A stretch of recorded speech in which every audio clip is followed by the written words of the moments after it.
I now want to introduce you to the concept of leverage, and then in future videos we'll talk about this more in terms of what leverage does and when it's good and when it's bad, and we'll talk about it in a lot of different contexts. Right now I'll talk about it a little bit more in the context of a bank. So let's say I start off my bank again, and I have 300 gold pieces of equity, 300 gold pieces of equity, and I use that, let's say I use that for my building. So building, and that was 100 gold pieces, and then I have 200 gold pieces that I just put into my building just to start it off. 200 gold pieces. Let's say I take a 100 gold piece deposit, 100 gold piece, and of course I have an offsetting checking account, 100 checking account that those people can at any point use either to write checks, or at some point they can come back and demand their money back. Let's say I make out some loans for different projects. So let's say 300 gold pieces loan A, and I do that just by giving person A or entrepreneur A or whoever took this loan out a 300 gold piece checking account. Let me just do one more loan. Let's say I make another loan for 300 loan B, and I can give that. I could have also issued notes and all of that, but let's say I just give them a checking account. And we've explored reserve requirements and all of that. Let's think a little bit about leverage. And leverage is essentially how much assets do you control with a certain amount of equity. So in our example right now, what is our equity? Our equity is equal to 300 gold pieces. So that's equity right there. Let me do it in a different color just so that the equity stands out from the liabilities. And how many assets are we controlling with that 300 gold pieces of equity? So I see I have 300, 400, 700, 1,000. So assets are equal to 1,000 gold pieces. So a lot of times people, when they talk about leverage, you might hear someone say 2-to-1 leverage. Well, that means the ratio of the assets to the equity is 2-to-1. In this case, the ratio of our assets to equity, so we have, it's assets to equity leverage is what people say. Leverage. In this case, it's 1,000 to 300, or what is that, 10 to 3? 10 to 3 leverage. You seldom hear 10 to 3 leverage. You'll hear people talk in terms of 10 to 1 or 2 to 1 or something to 1, but 10 to 3 is a fair leverage ratio. And it tells you just how many assets, these are our assets right here, we're controlling with a certain amount of equity. And there's I guess a very good reason why a bank wants to do this, because if it's making money, if it's making more money on its assets than it's paying on its liabilities, in theory a bank will want to take on as much leverage as possible, right? Because with this original 300 investment, every time it adds some assets and some liabilities, it's going to make a difference. It's going to make the spread on that money, and so it wants to keep doing that. But there's a downside to leverage, because what if some of these loans aren't so good? And let me erase what I just drew. What if some of these loans just don't turn out to be so good? So leverage, when things are good, when they go on the upside, it kind of multiplies how much money you're going to make. But as you're going to see in about a second, on the downside, leverage also multiplies the loss you would take. So in this situation, what happens if I had a 30% loss? Let's say I have a 50% loss on these loans that I made. In a world without leverage, so if I didn't have all of this leverage, if I just had the same amount of assets and equity, so in an example like this, where my assets are equal to my equity, so 300, and I just have 300 of assets, if my assets go down by 50%, notice that here I have no liability, so this is all equity, and this is all assets. In this example, if my assets, for whatever reason, I take a loss, if they go down by 50%, my new balance sheet looks like this. Let me scroll down a little bit.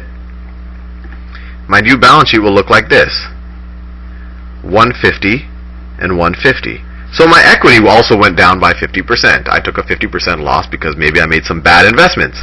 But now that I have leverage, what happens if the value of my assets get written down by, at some point I determine that loan B, they're probably not going to pay up, and loan A maybe won't pay up. So the value of my assets go down by 50%. So I have 1,000 of assets. So essentially I'm writing down my assets by 500. So let's say that I think loan B is only worth, so if I'm going to write down by 500, let's say I think this is only worth 50, and I think that this is only worth 50. Because for whatever reason, maybe I gave these loans out to build real estate, or these were loans to subprime individuals. Who knows? Whatever loans these were, they just weren't good loans, and I realized I'm not going to get 300 gold pieces back. I'm only going to get 50 gold pieces back. But in this situation, what does my balance sheet now look like? Now that I had leverage, my balance sheet looks like this. I have a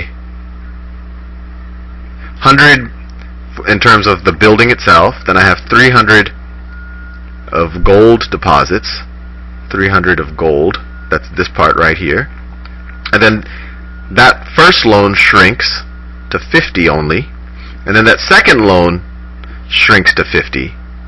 So now what are my total assets? This is 50 and this is 50. So I have 100 plus 300 plus 250, so it's 100.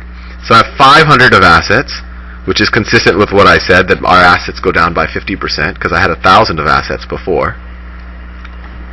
And then what are my liabilities?